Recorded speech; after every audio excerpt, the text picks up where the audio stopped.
Hey guys, welcome back to our channel. In this tech tutorial video, we're going to reveal to you how you can upload and add a custom icon to your workspace on monday.com. So let us dive into this. So navigate to monday.com, log into your account, and here to the left, guys, you will see the workspaces section. So make sure that you select the one you would like to go with.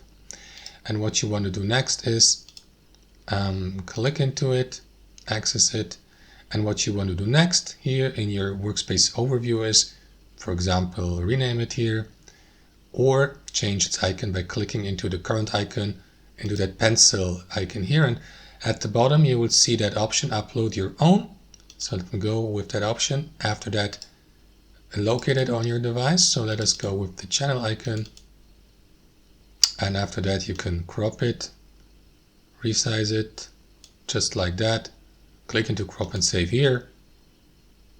And there you go. That's how you change your workspace icon on monday.com. Thanks for watching. Hope you enjoyed the video, got some value from it, and we'll see you next time on our channel.